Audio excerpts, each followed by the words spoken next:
Bienvenue au podcast On Jase. Je m'appelle Véronique Vigneault. J'ai le plaisir de recevoir des femmes inspirantes, impactantes pour entendre toute leur histoire parce que derrière chaque livre, derrière chaque projet, il y a toujours une histoire, une femme.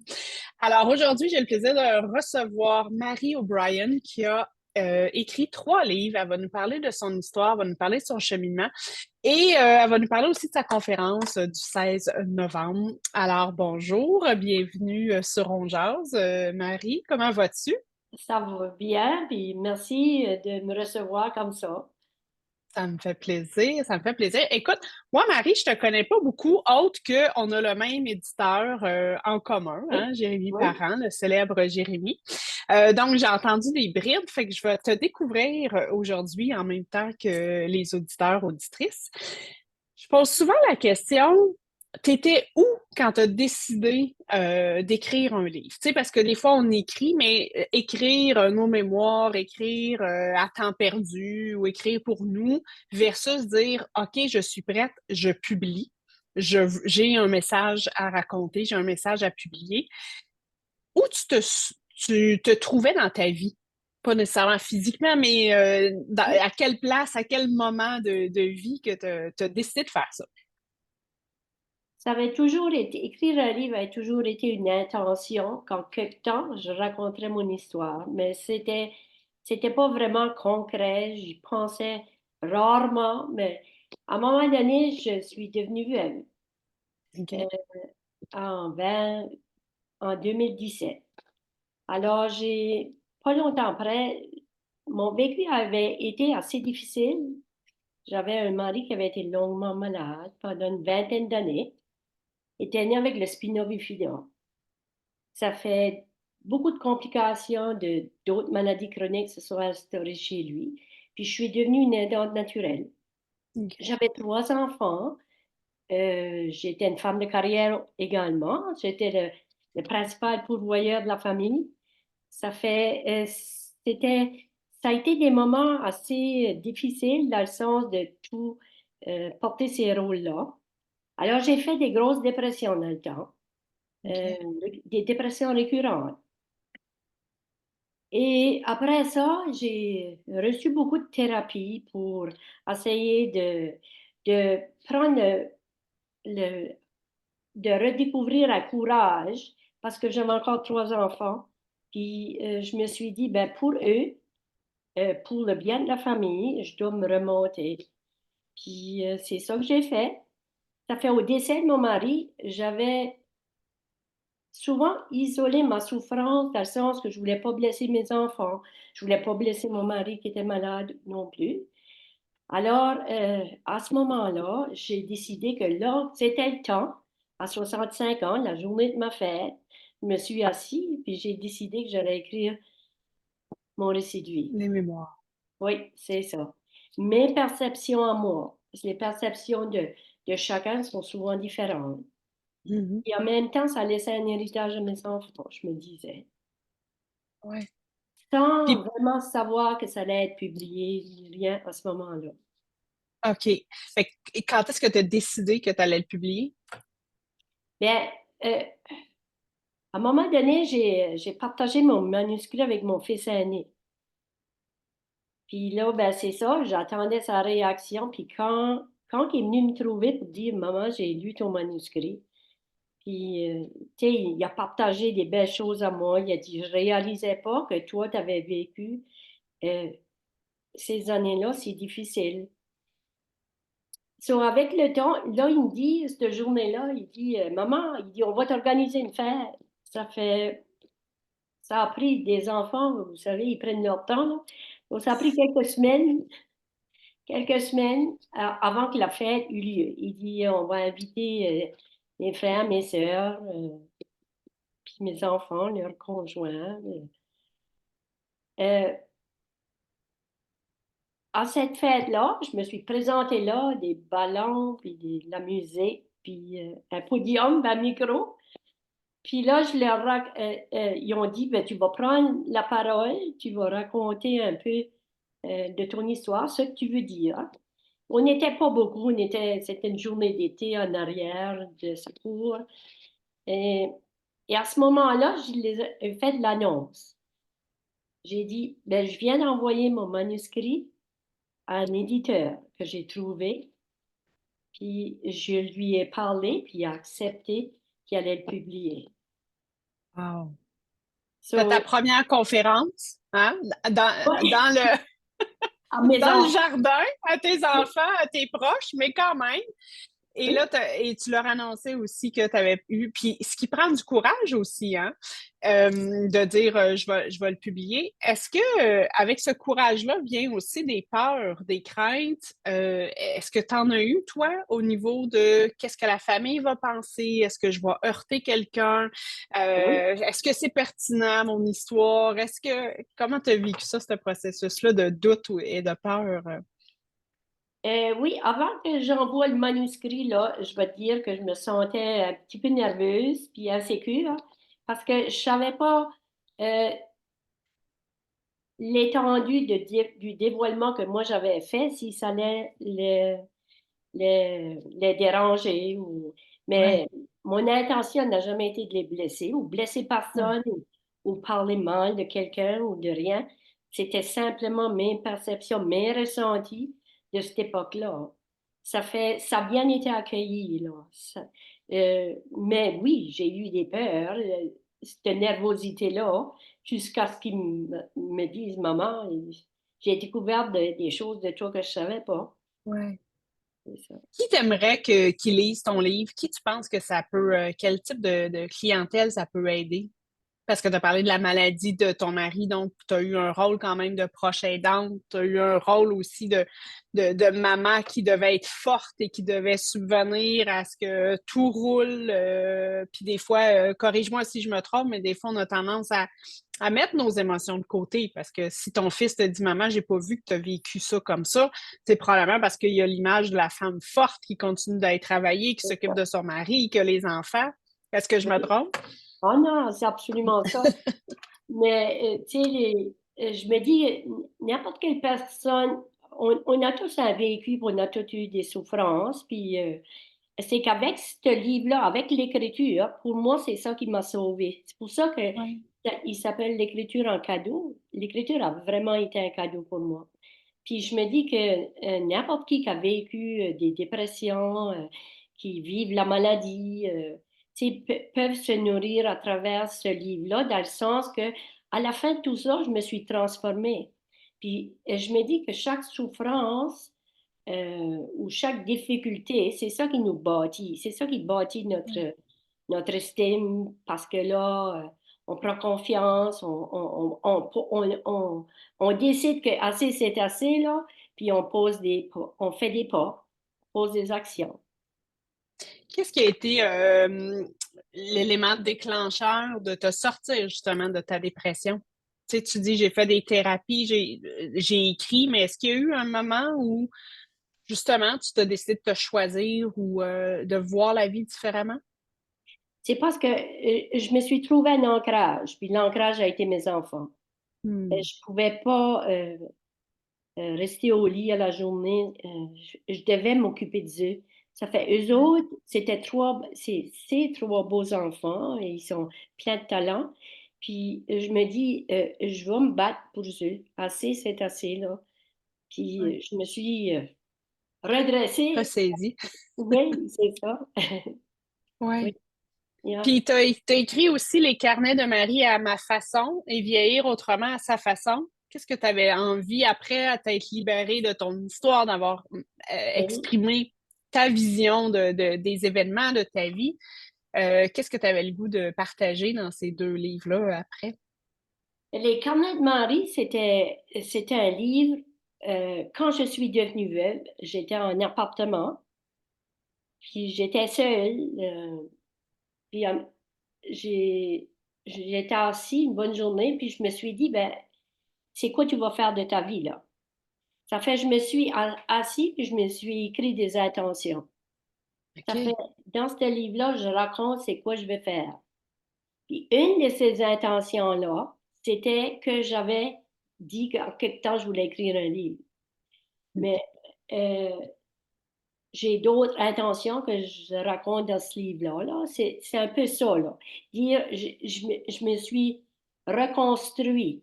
Dire que, OK, ben, qu'est-ce que tu vas faire? Tu as 65 ans, là, puis j'ai découvert que je voulais encore aimer, je voulais redécouvrir l'amour, puis comment j'allais faire ça. Tu sais, peut-être moi c'était, mais j'étais une femme gênée, introvertie, qui invisible. Euh, Ouais, ce livre-là, on dirait que j'ai perdu la peur de l'opinion des autres, puis tout ça, tu sais. C'est un ouais. livre qui m'a avancé encore un peu plus dans mon propre cheminement à moi. Est-ce que tu penses, puis c'est une opinion bien personnelle, est-ce que tu penses que c'est avec l'âge qu'on se détache de l'opinion des autres? Ah, ben oui. Ouais, Oui. ben, pour moi, oui. Oui, certain. Ouais. Parce que là, tu avances en âge, puis tu te dis, regarde, si tu t'amuses à penser à ce que les autres vont penser, tu n'agiras pas. Il faut vraiment écarter ça là, de notre esprit, puis découvrir que la vie est courte aussi, Mhm. puis on n'a pas tant tout ça, que j'ai peut-être des rêves que j'ai pas réalisés, puis je voulais vraiment m'ouvrir à la vie là, parce que j'avais eu des responsabilités, des obligations pour assez longtemps, que là c'était le temps, je me choisissais là. Ouais. Ouais. Ça, c'était merveilleux là. Ouais. Puis des fois, les femmes, on attend tard dans le processus aussi, hein, de se choisir, puis on attend que les enfants sont plus vieux, puis mais on peut commencer à se choisir à tout âge, en fait. Hein. Ah, ah, absolument. Puis moi, ce que j'ai constaté que j'avais pas fait, c'est que j'avais pas reconnu mes besoins dans le temps. Mhm. Pourtant, je les connaissais. Théoriquement, je connaissais les besoins de Maslow, là. Ouais, Je les connaissais, cette pyramide-là. Mais ouais, tu viens tellement submergé des fois dans les moments que tu oublies tout ça, là. ouais. Oui, bien, c'est bien que tu parles de la pyramide de Maslow parce que dans le fond, à la base, c'est vraiment la survie. Puis il y a des gens, des fois, qui disent oui, mais Véronique, moi, je suis pas capable de rêver ou oui, mais il faut comprendre que si la base de la pyramide, elle n'est pas rencontrée, tes besoins de base, là, de manger, tu sais, Ça. quelqu'un qui est toujours en survie financière, Oui, c'est sûr oui, que si tu lui demandes c'est quoi son plus grand rêve ou où il se voit dans 5 ans, ça se peut que même dans son cerveau, il ne puisse pas aller accéder à ça parce qu'il est en survie. c'est Fait ça. Ouais, quand on sort de là, parce qu'à un moment donné, le but, c'est de se stabiliser, là, on peut accéder à notre mission de vie, à nos rêves, etc. oui, oui. Chose qu'on rêvait quand on était petite. Puis moi, j'ai envie de te demander, quand tu étais jeune, toi, est-ce que tu avais des rêves d'écrire ou est-ce que tu avais des rêves de faire quelque chose de spécifique? Ben, je vais te dire, quand j'étais peut-être adolescente, j'ai toujours aimé mes cours de français. Puis OK. en Acadie, les cours de français, pour les gens du sud-est du Nouveau-Brunswick, c'est difficile. On parle le chiac, on appelle. C'est un mélange d'anglais et de français. Mais moi, j'étais peut-être ce qu'on appelle la différente dans Ouais. la classe. J'aimais ça quand on me donnait un texte, puis je OK. pouvais essayer de le travailler. Mais j'avais découvert que j'avais aimé ça dans ce temps-là, là. Ouais. C'est ça. On Ouais, revient souvent à nos passions ouais, d'enfants, même, tu parles d'adolescentes, mais même enfants, si on observe nos enfants ou les petits-enfants, les enfants autour de nous, ouais. on voit qu'ils ont des passions. Oui, oui, Déjà, à cet âge-là, on serait capable de voir là, vers quoi mais malheureusement, après ça, en grandissant, des fois, on les perd, ces passions-là. c'est ça. Mais quand je m'en souviens quand j'avais 5 ans, puis je le raconte en quelque part, je m'en souviens plus dans quel livre, là. Mais quand j'avais 5 ans, j'étais dehors, puis je jouais dans la neige, puis je me suis mis à regarder le ciel, puis là, je m'emportais facilement à rêver. Mais là, la vie a fait que tu viens que tu rêves en noir et blanc. Ouais. Puis c'est plus en couleur, là. Ça fait, à 60, c'est drôle, maintenant que je suis plus âgée, là, mes rêves sont en couleur. Ah Puis oui. Hein. c'est ça la différence. Pour moi, Ouais, le cycle de vieillissement, c'est le plus beau cycle qu'il n'y a pas. Bien sûr, si on a la santé, puis le vouloir de se recréer, de rêver à nouveau, puis j'ai pris le plein pouvoir de ma vie dans ma soixantaine, là. ouais, Je me dis, ben, j'ai pas de regrets, tu sais, j'ai trois beaux enfants que j'adore. Je ne ressens pas de regrets. Le seul peut-être que j'aurais dû faire, c'est prendre plus soin de moi. hmm, Mais on fait ce qu'on peut. Mais vieillir autrement, ce troisième livre-là, c'est ça. L'hiver dernier, je m'ai fracturé une cheville. Puis là, je m'ai vraiment senti, OK, Marie, j'ai ressenti mon âge un peu, là, parce que j'étais prise à ma chaise pendant 12 semaines, je ne pouvais pas mettre de poids dessus. Puis les enjeux des années m'ont toujours euh, été proches parce que j'en connais beaucoup dans ma région. Je vais prendre des cafés avec des madames, puis c'est ça, on en parle souvent. Ça fait, j'ai voulu les adresser. Puis, à l'intérieur de ce livre-là, je partage un peu de mon vécu. Même si je suis aînée, j'ose rêver, j'ose m'épanouir. Euh, J'essaie de mener ma vie le plus activement possible. oui, c'est ça, j'allais te demander, comment tu définis prendre soin de toi? C'est quoi prendre soin de toi pour toi? Prendre soin de moi, c'est d'abord, j'essaie d'être plus active possible. Je fais une marche tous les jours, hein. Euh, j'ai un chapitre dans le livre, je parle des routines et habitudes quotidiennes. C'est à partir du matin, comment est-ce qu'on peut se discipliner, tu sais, faire son lit, s'occuper de son hygiène, toutes des choses de même que souvent, si on n'a pas une structure un petit peu, Ouais. on procrastine ou on découvre pas c'est quoi on aime. Puis vieillir autrement, c'est prendre soin de moi, c'est découvrir, j'ai pris le temps de découvrir mes valeurs. C'était quoi qui était important pour moi. Et ensuite, aligner mes activités puis mes désirs avec ça. Oui, oui. C'est la base, hein? Tu as parlé de deux bases très, très importantes dans la connaissance de soi. C'est connaître ses besoins puis connaître ses valeurs. Oui, Ah, tu peux pas répondre. La connaissance de soi, ça part là. c'est Ça- absolument, je suis d'accord avec Oui. toi. Oui. Puis après ça, se comprendre, puis tu sais, dans mon livre, c'est se comprendre, se libérer, se choisir. Ben, si tu n'as pas conscience de qui tu es, Mhm. c'est difficile de se libérer et après ça, se choisir. Qu'est-ce que tu as décidé de libérer, toi? Parce que quand on fait des choix autrement, c'est qu'on accepte aussi des patterns ou des schémas de pensée ou des actions, des fois peut-être un peu plus saboteurs, tout ça. Qu'est-ce que tu as décidé de libérer que tu te dis, ça c'est plus Marie, ça me sert plus? Ma timidité, Ouais, euh, oui, elle est beaucoup moins présente qu'elle était.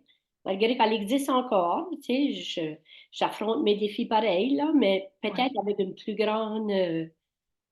plus grande capacité à le faire. J'ai libéré ben, mes blessures du passé, c'est parti. ouais, J'ai libéré ben, l'opinion des autres, comme on disait tantôt. Euh, Puis je me permets souvent des grands moments de recueillement. ouais. Puis moi, je l'ai fait avec la musique. J'adore la musique. Ça me parle beaucoup, puis ça m'inspire. Ouais, Puis j'ai aussi, des fois, je me pousse à des activités sociales. De quoi que j'ai pas fait ou que j'ai pas eu chance à le faire pendant ma vie.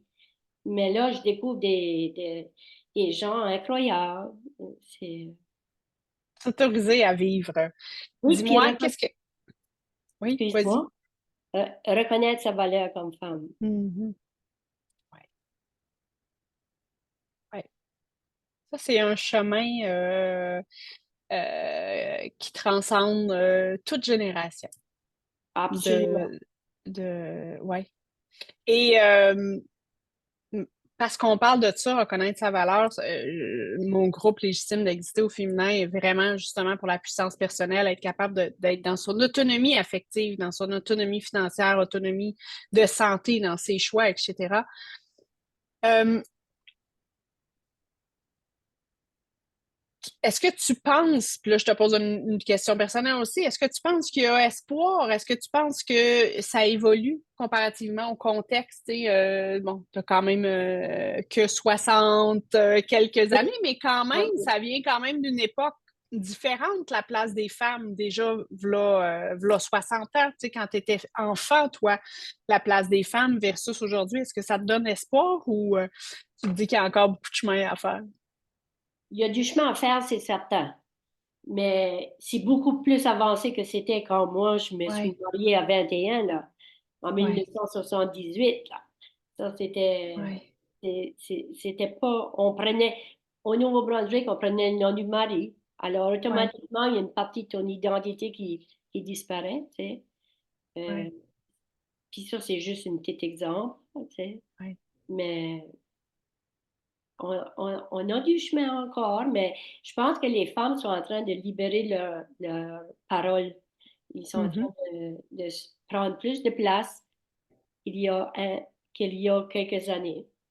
Mais Ouais, il faut le dire, par exemple, parce que moi, j'ai bien des amis qui n'osent pas rien risquer non plus. ouais, ouais. Et, Qu'est-ce que qu'est-ce que tu souhaites si tu avais une baguette magique pour changer le monde ou de dire bon mais quand je serai sur mon lit de mort, on te le souhaite à 115 ans, peu importe l'âge, en santé, en vitalité, bien évidemment. Qu'est-ce que tu souhaites avoir accompli?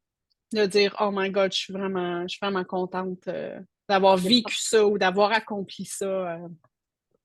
ben, sur mon lit de mort, je dis tout le temps que je ne vais pas avoir de regrets, Hmm, puis que je me suis permis de rêver, puis que je me suis permis de faire des accomplissements, faire ce que moi que j'étais capable de faire, puis reconnaître mes forces, puis tout ça. ouais, Et puis vraiment, c'est l'héritage que je laisse à mes enfants. Et- Les autres pourront dire, ah ben maman, je m'en souviens quand elle était, tu sais, puis garde ce que ça a rendu. ouais, Tu sais, c'est l'exemple, j'ai deux garçons et une fille, mais c'est l'exemple que je vais laisser à ma fille aussi, de ouais, de de pas perdre d'espoir. Tu sais. ouais. Oui, puis on dit souvent, si tu me permets, on dit souvent, on veut être un exemple pour les filles, mais j'ai envie de dire pour les garçons aussi. Parce Ah que oui, c'est les garçons qui ont un comportement envers la femme, hein, on va se le dire. Puis entre femmes ah oui. aussi, là, il y a des fois, il y a pas toujours eu de la sororité, mais en étant un exemple à nos garçons, de dire maman, elle se choisit, maman, elle prend soin d'elle, maman, elle fait des choses pour elle, c'est un exemple aussi pour le type de femmes qu'ils vont choisir après ou comment ils vont interagir avec les femmes. Exactement, je suis d'accord avec toi, là. C'est Ouais, important. Avec mes deux garçons, c'est ça que je voulais euh, ouais, leur transmettre aussi. Mais tu sais, on est tous capables de transmettre des messages. Puis moi, je me suis fait une mission il y a une couple d'années. Puis c'était essayer de cultiver le sentiment de bien-être chez les gens. Puis c'est hmm. ça que j'ose faire avec ce que j'aime, l'écriture, puis la parole, maintenant. Ben oui, puis je sais, je le souligne que tu étais un petit peu stressée, puis je te félicite d'avoir eu le courage de parler. Puis de toute façon, c'est ça que tu veux encourager chez les femmes aussi, de tout âge, de s'exprimer. On a tous un beau message, on a tous une histoire à raconter.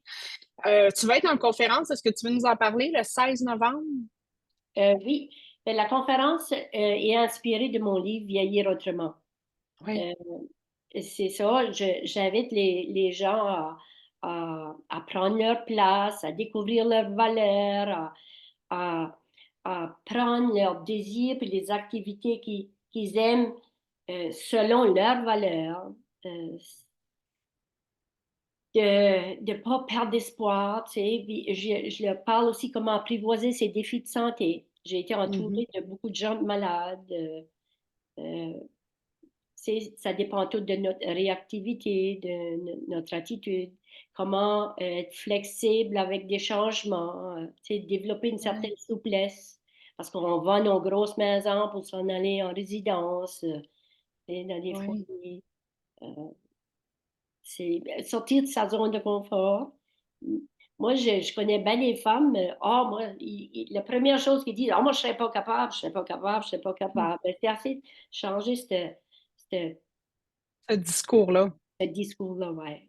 Ouais, ouais, j'aime ça tes titres autrement, vieillir autrement. Puis je dis souvent que les événements dans la vie sont neutres. Oui, on va dire, ben non, c'est pas neutre, la maladie, le cancer, les abus, c'est pas neutre. Ben, l'événement en soi, le fait que deux personnes vont réagir différemment, ça prouve que c'est neutre. Ça veut pas dire que c'est pas dramatique, mais ça va être neutre. C'est notre vision face à l'événement. Chantal Lacroix, elle avait interviewé des jumeaux. Puis elle les avait interviewés dans deux salles séparées.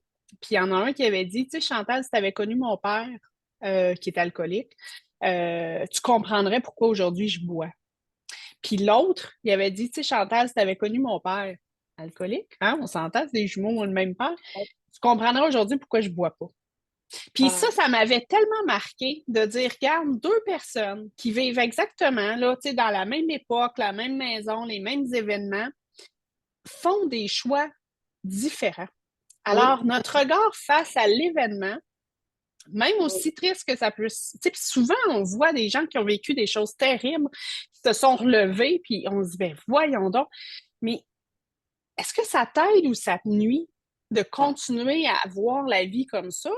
Si ça te nuit, change ton regard. Moi, c'est vraiment ma...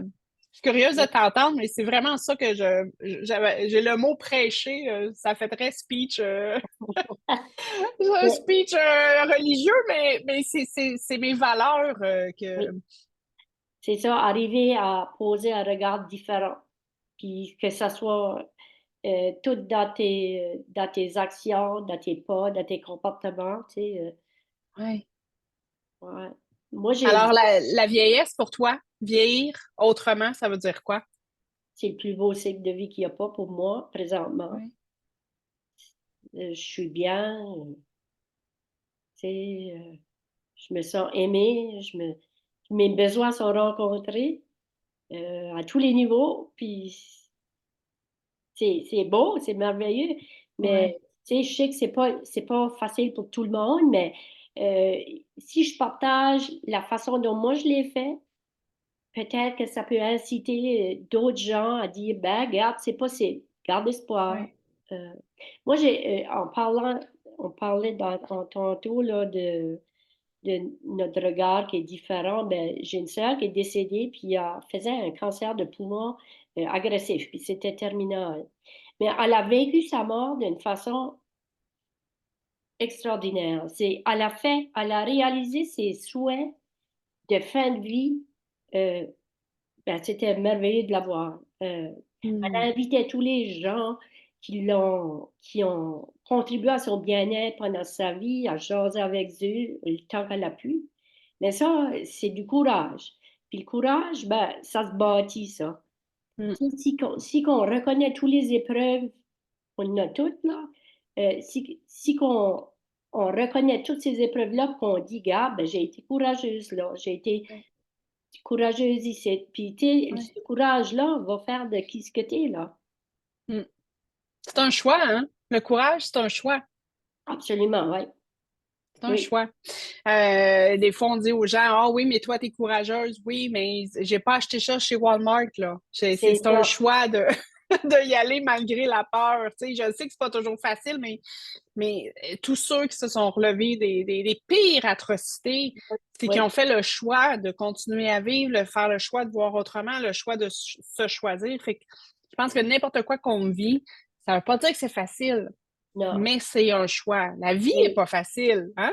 Oui, là, on aime dire la vie est belle, puis tout ça, mais c'est pas toujours facile. ah, oui, C'est comment on décide de l'accueillir puis de transformer les épreuves de la vie qui oui. va faire qu'on va dire la vie est belle. À mon dernier lancement, j'avais pris la parole, puis j'y ai parlé, puis j'ai dit aux gens, j'ai dit, je parlais un petit peu de mon parcours, mais je les ai dit, regardez, j'ai pas gagné à la loterie, là.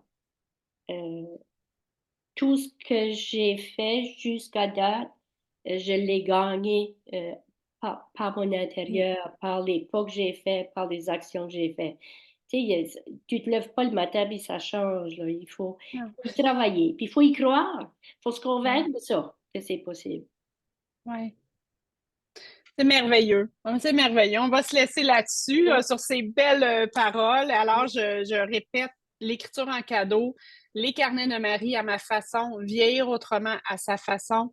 Ça, c'est disponible. Je vais mettre les liens de toute façon, mais aux éditions 1 million de rêves avec le fabuleux Jérémy Parent. On t'en souhaite d'autres? Y a-tu d'autres oui. choses, d'autres livres qui s'en viennent en secret? Oui, peut-être un autre, là, que j'y pense. OK. OK. Ben, merci infiniment, Marie, pour ton temps, pour ta grandeur, ta générosité, ton ouverture, ta vulnérabilité d'être venue parler. Et je suis sûre que ça va inspirer plein de femmes à s'autoriser, peu importe l'âge, à s'autoriser C'est ça. à Oui, rêver. oui, j'aime le mot autorisé. Ouais, ouais. Ouais. Ben, Merci, merci. Marie. Merci à toi, là. Merci. Vous pouvez trouver tous les détails sur verniquevigneault.com. Vous pouvez vous abonner à ma chaîne pour regarder les prochains épisodes. On jase. À tout bientôt. Bye bye. Et, bye.